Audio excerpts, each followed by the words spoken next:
Hello everyone, welcome back to my channel the emperor first wife का next episode लेकर आई हूँ। Please please channel को subscribe करना, लाइक करना एंड कमेंट करके बताना ये एफएफ कैसा लग रहा है आप सबको। तो एफएफ शुरू करने से पहले फर्स्ट ऑफ ऑल आज मेरा बर्थडे है, तो थैंक यू सो मच 12 बजे के बाद इतने सारे विशेस करने के लिए। एंड आज मैं एक इम्पॉर्टेंट बात आप सबसे कहने वाली हूँ, बहुत इम्पॉर्टेंट है। अगर सुनना नहीं है तो स्किप कर देना, और जिनको सुनना है उनके लिए ये है कि हाँ, मैं जो स्टोरीज़ अपलोड करती हूँ उनमें कभी कभी ना गलती हो जाता है, नामों का गड़बड़ हो जाता है, मिक्स हो जाता है कभी कभी थोड़ा बहुत। एंड आप सब मेरी गलतियों को पकड़ा भी देते हो, जो बहुत अच्छा है, बहुत ज़्यादा अच्छा है। एंड पता है, मैं बहुत ज़्यादा ना डिसअपॉइंटेड हो जाती थी, बहुत ज़्यादा, कि यार ये मिक्स हो रहा है, मुझसे ही गलती हो रहा है बहुत ज़्यादा। बट मुझे ये बात रियलाइज़ हुआ कि ये बहुत कॉमन है, मतलब बहुत कॉमन है। अगर आप किसी चीज़ को खुद से क्रिएट कर रहे हो तो उसमें मिस्टेक्स होंगे। अब मैं कोई एआई नहीं हूँ जो बस मैंने एक प्लॉट लिख दिया और फिर उस एआई ने उसका एक पूरा स्क्रिप्ट बना दिया और फिर रिकॉर्डिंग भी हो गया उसी से और अपलोड कर दिया।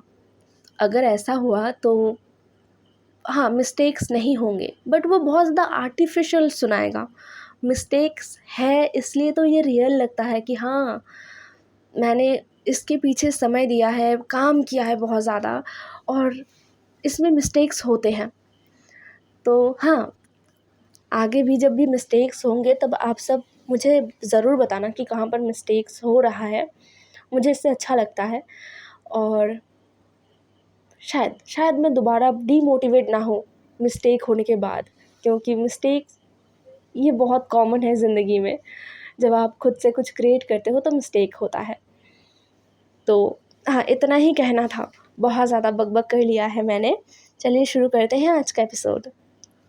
पिछले एपिसोड में जहाँ पर महारानी कांगसा सरन ने वांगजी को चाय की दावत में बुलाया था और वांगजी आया भी था, लेकिन वहाँ पर जो बाकी कॉन्क्यूबेंस थे, खासकर मिंगयाओ, मियान मियान और वेन मिंगे, ये तीनों मिलकर एकदम वांगजी को परेशान कर रहे थे। बात बात पर वांगजी को नीचा दिखा रहे थे और बात बात पर ना उसके ऊपर उंगली उठा रहे थे, उसके चरित्र के ऊपर उंगली उठा रहे थे कि कुछ तो है जिस वजह से तुमने महाराज को अपने मुट्ठी में कर लिया है, ऐसे ऐसे बातें। महारानी कांगसा सरन वो चुप थी, क्योंकि उन्हें देखना था कि ये नया कॉन्क्यूबेन कितना सह सकता है। शाओ शिनचैन भी एक ही तरीके का सोच रखता है, उसे भी देखना है कि राजकुमार लान वांगजी कितना सह सकते हैं, क्योंकि ये तो शुरुआत है, ये कुछ भी नहीं है। महल में जो कुछ भी होता है उसका कुछ भी यहाँ पर नहीं हो रहा है, यहाँ पर सब मुंह से बोल रहे हैं। तो हाँ, राजकुमार लान वांगजी को अगर महल में टिकना है तो इतना इतना तो सहने का हिम्मत उनके अंदर होना चाहिए। तभी सबको हैरान कर देते हुए बाहर से जो सैनिक है उन्होंने चिल्लाया, महाराज आ रहे हैं। महाराज? वो क्यों आ रहे हैं? किस लिए आ रहे हैं? मतलब ये पहली बार है जब महाराज किसी ऐसे समारोह में आए हैं, ऐसे चाय के समारोह में जहाँ पर कॉन्क्यूपेंस रहते हैं। महारानी कांगसा सरन बहुत ही ज़्यादा हैरान हो गई, बहुत ज़्यादा, और बाकी कॉन्क्यूपेंस भी हैरानी से बस दरवाजे की तरफ देख रहे थे। कुछ ही देर में महाराज वी वुशियान अंदर आए, उनके पीछे उनके निजी जो गार्ड है वो आए, जियांग चैंग और शू यांग। विंग समारोह के अंदर आते ही एक बार अपना नज़र पूरे समारोह हॉल में हर जगह घुमाता है, हाँ, हर जगह घुमाता है और फिर आगे बढ़ जाता है। सीधा वो अपने माँ के सामने खड़ा हो गया था, मतलब महारानी कांगसा सरन के सामने। विंग महारानी कांगसा सरन के सामने थोड़ा सा झुकता है, महाराज पूरा नहीं झुकते हैं, इसलिए अपने माँ और बाबा या फिर अपने एल्डर्स को प्रणाम करते हुए महाराज थोड़ा सा ही झुकते हैं। तो विंग भी थोड़ा सा झुका और प्रणाम किया। महारानी कांगसा सरन वो अपने सिंहासन से उठकर खड़ी हो गई थी। उन्होंने तुरंत नीचे आते हुए विंग को गले लगाया और बोला, महाराज आप आपको कितने वक्त से हमने नहीं देखा है, आप अपनी माँ को भूल ही गए हैं। जैसे ही कांग्सो सरन ने ये कहा, विंग ने मुस्कुराया और कहा, ऐसा कुछ भी नहीं है माँ, भला मैं आपको कैसे भूल सकता हूँ। महारानी कांग्सो सरन ने अपना मुंह फुलाया और बोला, क्या आपको हम बहुत ज़्यादा बेवकूफ़ दिखते हैं? आप ज़रूर हमें भूल जाते हैं। अभी यहाँ से आप निकलेंगे तो आप हमें भूल जाएंगे। आप अपने काम को याद रखेंगे और काम करेंगे। जब तक दोबारा कोई काम ना पड़े हमसे, तब तक तो आप मेरे पास बिल्कुल नहीं आएंगे। जैसे ही महारानी ने ये कहा, विंग मुस्कुरा पड़ा। विंग ने कहा, ऐसा कुछ नहीं है माँ, मैं आपसे मिलने आया हूँ। जैसे ही विंग ने ये कहा ना, महारानी कांग्सो सरन ने अपनी आंखों को छोटा कर लिया और बोला, अच्छा, अरे वाह, हमारे बेटे हमसे मिलने आए हैं, चलिए। ये कहते हुए महारानी कांग्सो सरन विंग का हाथ पकड़ के ऊपर लेकर गए। विंग के साथ वो सिंहासन में बैठ गए। विंग अपने माँ के साथ बैठकर आसपास देखता है। आसपास क्या, बस एक जगह पर ही बार बार उसका नज़र जा रहा था, जहाँ पर उसका वाइफ बैठा हुआ था। हालांकि वो अपना सर झुकाकर बैठा हुआ था। विंग को समझ आ रहा था कि कुछ तो हुआ है, लेकिन क्या। वहाँ पर जितने भी लोग थे ना, सबके दिमाग में एक पल के लिए ये ख्याल आया कि शायद महाराज यहाँ पर कॉन्क्यूपाइन लैंड वांगजी के लिए आए हैं। क्या ये हो सकता है? अगर ये हो रहा है तो सब अपने आप को शांत करने की कोशिश कर रहे थे। नहीं, ऐसा नहीं है, बिल्कुल भी ऐसा नहीं है। महाराज महारानी कांग्सो सरन से अपनी माँ से मिलने के लिए ही आए हैं। ये बात सभी लगभग अपने आप को ज़बरदस्ती समझा रहे थे। दूसरी तरफ वांगजी, जो अपना सर झुकाकर बैठा हुआ था, उसका शरीर जल रहा था बहुत ज़्यादा। नहीं, उसका ध्यान किसी पर भी नहीं था। उसे पता है वो बहरा नहीं है। उसने भी सुना है कि महाराज आए हैं, लेकिन एक बार के लिए भी वांगजी ने अपने चेहरे को ऊपर नहीं उठाया था। उसे नहीं उठाना अपना चेहरा। अजीब सा जिद वांगजी के ऊपर ना बैठ गया, मतलब अजीब सा ही जिद। वांगजी को नहीं पता कि क्यों, किस लिए, और वो जिद किस पर दिखा रहा है, महाराज पर किस लिए दिखा रहा है। ऐसे सवाल वांगजी के दिमाग में आ रहा था, लेकिन फिलहाल नहीं। वांगजी इन सवालों का जवाब ढूंढना नहीं चाहता। उसे ये जिद इसे बनाए रखना है। उसे अपना सर ऊपर नहीं उठाना है और महाराज को नहीं देखना है, बिल्कुल नहीं। ये सोचते हुए वांगजी ने अपना दांत पीस लिया। क्यों देखेगा वो महाराज को? यहाँ पर महाराज के लिए ही तो उसे इतना कुछ सुनना पड़ रहा है। महाराज के लिए ही तो उसे अपने चरित्र को लेकर भी बात सुनना पड़ रहा है। इसी सोच के साथ वांगजी जिद करके अपना सर बिना उठाए बैठा रहा, और विंग का दिल पता नहीं क्यों बहुत ज़्यादा भारी हो गया था, बहुत ज़्यादा। विंग को समझ आ रहा था कि कुछ गलत हुआ है। विंग जब ये सब कुछ सोच रहा था ना, तब वन मिंगे वो शांत नहीं रही, बिल्कुल नहीं। महाराज को देखकर एक पल के लिए उसे भी लगा कि शायद इस नए कॉन्क्यूपाइन के लिए महाराज आए हैं, लेकिन तुरंत उसने अपने दिल और दिमाग से ये बात फेंक दिया निकाल कर। और अब वो मुस्कुराते हुए महाराज के सामने देखते हुए कहती है, महाराज। जैसे ही वन मिंग ने बुलाया, विंग ने वन मिंग की तरफ देखा। कुछ कहा नहीं, बस देखा।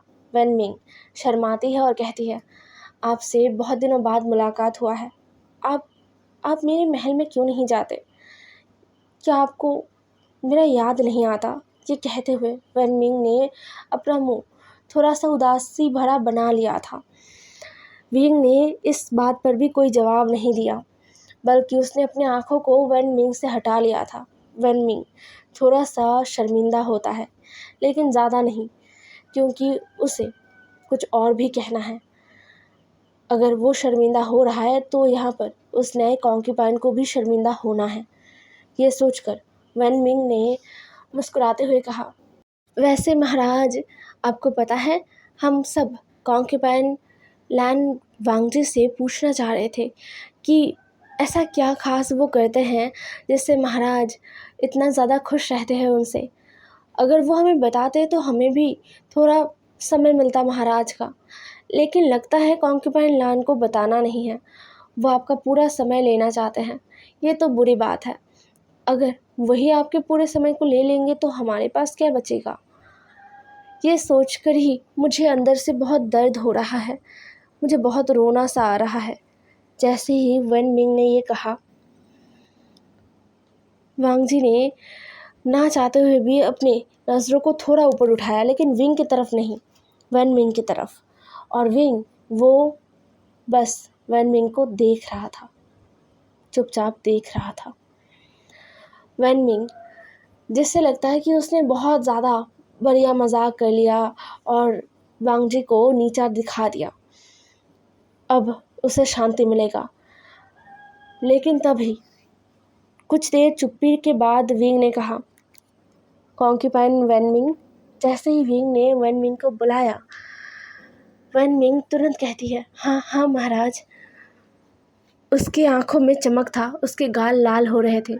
महाराज के मुंह से अपना नाम सुनना भी कोई छोटा मोटा बात तो नहीं है ना। इसलिए वो अपने आंखों में उम्मीद भर के महाराज को देख रही थी। तभी विंग ने थोड़ा गंभीर आवाज़ में कहा, क्लैन लीडर वैन, उनका हालत सही नहीं है। क्यों ना कॉन्क्यूपाइन वन मिंग कुछ दिनों के लिए वैन क्लैन होकर आए। मैं सारा इंतज़ाम कर देता हूँ, आप अपना तैयारी कर लीजिएगा। ये कोई सुझाव नहीं था, आदेश था। वैन मिंग का चेहरा एकदम पीला पड़ गया था। सच में वैन मिंग का चेहरा देखने लायक था। वैन मिंग ने अपने आप को संभाला और कहा, हमें तो इस बारे में पता ही नहीं था। आपका शुक्रिया महाराज, आपका बहुत बहुत शुक्रिया। आप कितना ख्याल रखते हैं हमारे बारे में, ये सोचकर ही मुझे बहुत बहुत ज़्यादा अच्छा लगता है। ये कहते हुए वन मिंग तुरंत अपने घुटनों पर बैठ गई और प्रणाम किया। ये सब कुछ ना महारानी कांग्से सरन बहुत ही ध्यान से देख रही थी। ये सब कुछ उनके लिए बहुत नया नहीं था, बहुत जाना पहचाना था। उन्हें महसूस हुआ कि शायद वो विंग के अंदर अपने पति को, मतलब वी चांगसे को देख रहे हैं। खैर, इसके बाद विंग और नहीं रुका। विंग को जितना समझना था उसने समझ लिया था, तो वो उठा। उठने के बाद अपनी माँ के सामने एक बार फिर प्रणाम करते हुए कहा, माँ, ज़रूरी काम है, मुझे जाना होगा। जैसे ही विंग ने ये कहा ना, विंग का माँ मतलब कांग्से सरन, महारानी कांग्से सरन, उनका चेहरा उतर गया था। उन्होंने कहा, तुम अभी अभी आए हो विंग? महाराज, विंग ने मुस्कुराकर कहा, विंग सही है, मैं आपका बेटा हूँ। महारानी कांग्से सरन ने अपना सरनामा हिलाया और बोला, नहीं, आप महाराज हैं। विंग ने गहरा सा व्रत लिया और कहा, ठीक है, तो मैं आपसे कुछ दिनों में दोबारा मिलूँगा। कांग्से सरन ने अपना सरनामा हिला दिया और उसके बाद उन्हें लगा कि विंग चला जाएगा, लेकिन नहीं, विंग नहीं गया था। विंग अपने माँ की तरफ से घूम गया और सीधा वांग जी को देखते हुए कहा, कॉन्क्यूपाइन लान, मेरे साथ आइए, मुझे ज़रूरी काम है आपसे। ये बात एकदम बम गिरने जैसा था कुछ। हाँ, सच में ऐसा ही कुछ था। सारे जो कॉन्क्यूपाइंस बैठे हुए थे ना, उनका दिल जैसे टूट सा गया, उन्हें महसूस हुआ ऐसा। लेकिन वांग जी वो नहीं उठा। ज़िद करके वो अपने दोनों मुट्ठियों को कस कर बैठा रहा। विंग महसूस कर रहा था, हाँ, वो अपने वाइफ की ज़िद को महसूस कर रहा था। पता नहीं क्यों, लेकिन वो महसूस कर रहा था और उसे पता है कि हाँ, जो वो महसूस कर रहा है वो सही है। तो विंग ने दोबारा कहा, राजकुमार लान, चलिए। ये कहते हुए विंग आगे बढ़ गया।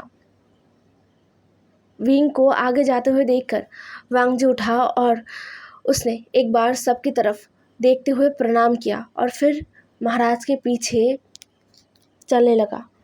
ज़्यादा दूर चल नहीं पाया था वांग जी, क्योंकि उसके पैरों के नीचे कुछ आया। वांग जी को समझ नहीं आया कि क्या है, लेकिन कुछ आया उसके पैरों के नीचे और वांग जी सीधा अपने मुंह के बल गिरने को हुआ। वो अपने मुंह के बल गिरने को हुआ था। वांग जी इसके लिए तैयार नहीं था। वांग जी ने अपना दोनों हाथ आगे कर दिया था खुद को संभालने के लिए। वांगजी को गिरते हुए देखकर शाओ शिनचैन ने कहा, संभाल के कॉन्क्यूपाइन लैन। जैसे ही शाओ शिनचैन ने ये कहा ना, विंग तुरंत पीछे मुड़ा और आंखों के मतलब पलक झपकने का सिर्फ वक्त था। उतने ही वक्त में विंग जो वांगजी से लगभग 3 कदम दूर था वो वांगजी के पास आ गया था और वांगजी को गिरने से विंग ने बचा लिया था। हाँ, वांगजी को गिरने से विंग ने बचा लिया था। वांगजी जो विंग के सीने से लग गया था एकदम। वांगजी का जो सर है वो विंग के सीने पर आ गया था। वांगजी का पूरा शरीर का भार विंग के ऊपर आ गया था और विंग ने वांगजी को पकड़ लिया था अपने दोनों हाथों से। क्या हुआ? बस कुछ ही वक्त में ये क्या हो गया? वांगजी को समझ नहीं आया। उसका दिमाग शायद अभी भी चीज़ों को समझने का कोशिश कर रहा था। तभी महाराज का आवाज़ वांगजी के कान में आया। हाँ, महाराज का आवाज़। महाराज ने कहा, कॉन्क्यूबाइन लैन, आपके पैर क्या ये सुन पर गए हैं? हो सकता है बहुत देर तक आप बैठे रहे थे। विंग ने खुद से सवाल किया और खुद से ही जवाब दिया। वांगजी को मौका तक नहीं दिया और सीधा वांगजी को अपने गोद में उठा लिया।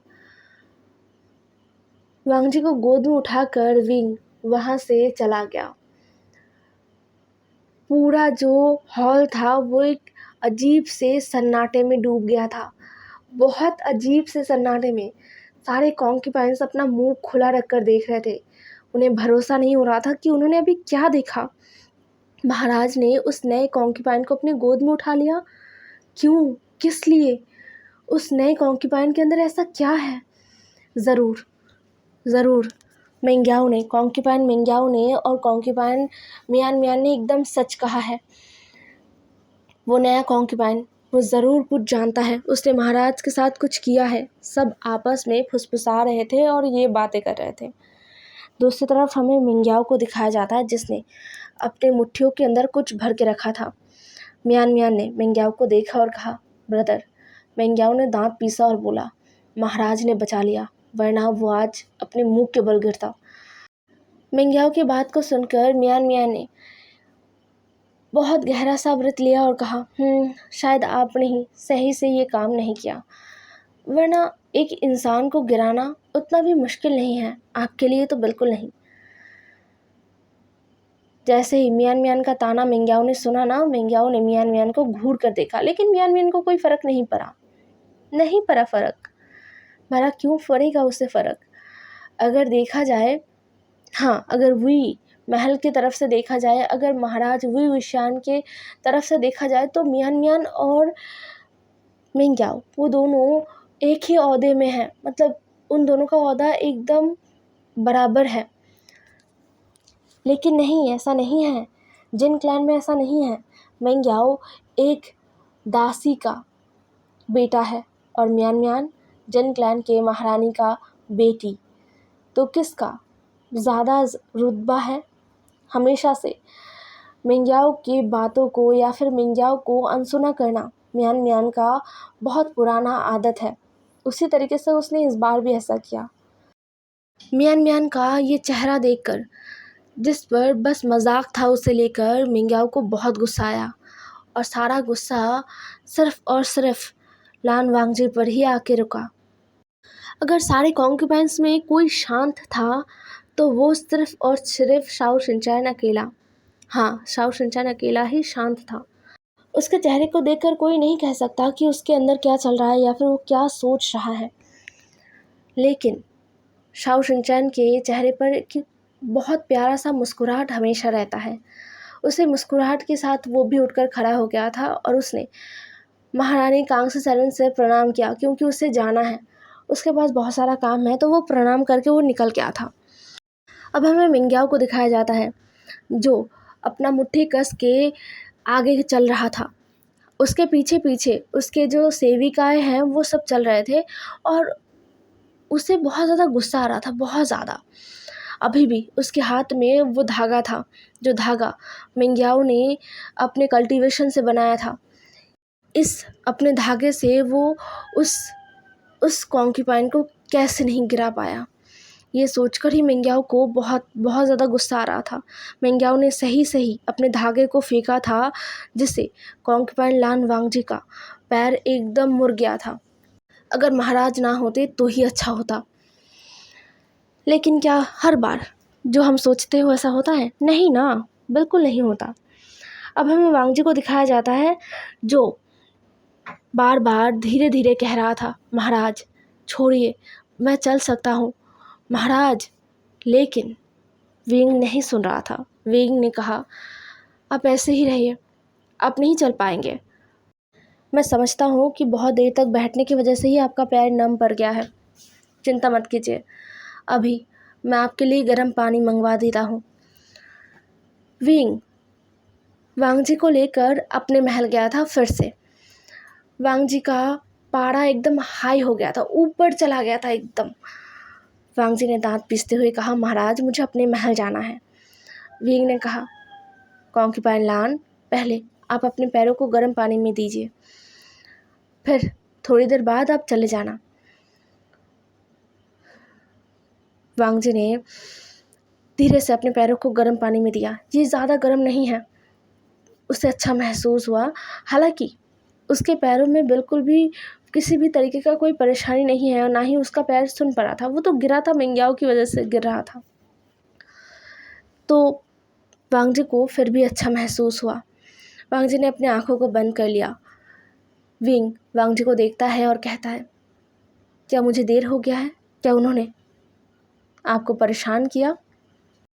वांगजी ने विंग की बात को सुना और उसने अपने आंखों को खोल लिया। वो थोड़ा हैरान है, हाँ वो थोड़ा हैरान है, लेकिन तुरंत वांगजी ने अपनी हैरानी को छुपा लिया और बोला, महाराज को ऐसे छोटे मोटे चीज़ों के बारे में सोचना नहीं चाहिए। विंग नाखुश दिखा। उसने कहा, ये छोटा मोटा चीज़ नहीं है, आप मेरे। वांगजी ने कहा, महाराज। सामने महाराज के 2 सर्वेंट्स थे।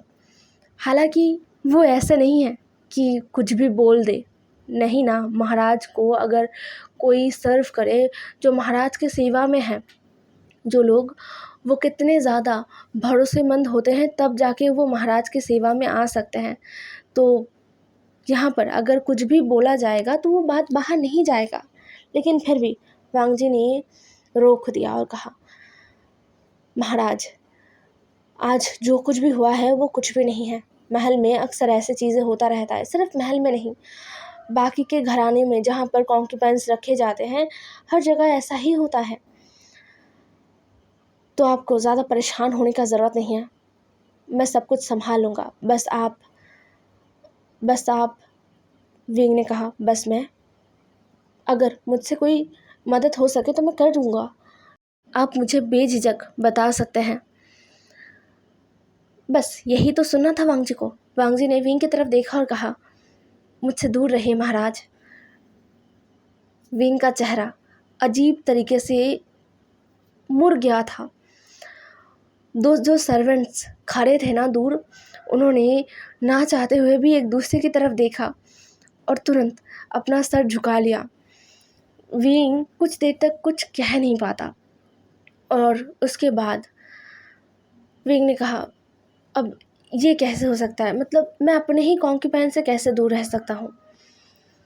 वांगजी ने अपनी आंखों को घुमाया और कहा, महाराज आप अपने कॉन्क्यूपाइन से महीने में 1 बार या फिर साल में 1 बार ही मिलते हैं कुछ से। तो विंग तुरंत कहता है, ऐसा बिल्कुल नहीं है, मैं अपने चहेते कॉन्क्यूपाइंस के साथ मिलता रहता हूँ। तो वांगजी ने कहा, तो महाराज मुझे आपका चहेता कॉन्क्यूपाइन नहीं बनना है। विंग और वांगजी के ऐसे बातों को सुनकर जो सर्वेंट्स खड़े थे ना, वो वहाँ पर गिरने वाले थे। ये कॉन्क्यूपाइन पागल हो गया है, महाराज के साथ किस तरीके से बात कर रहा है। सबके दिमाग में शायद ऐसा ही कुछ चल रहा था। तभी बाहर से आवाज़ आया, कॉन्क्यूपाइन शाओ शिनचैन आ रहे हैं।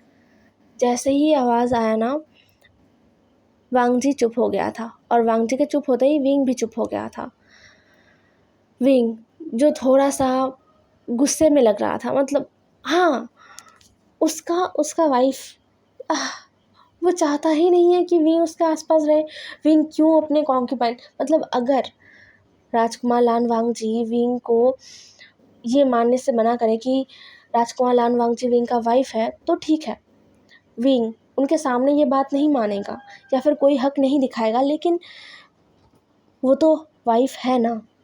अब इस बात को भी अगर अलग किया जाए, अब तो वो विंग के अपने कॉन्क्यूपाइन है, तो क्यों विंग अपने कॉन्क्यूपाइन से ना मिले।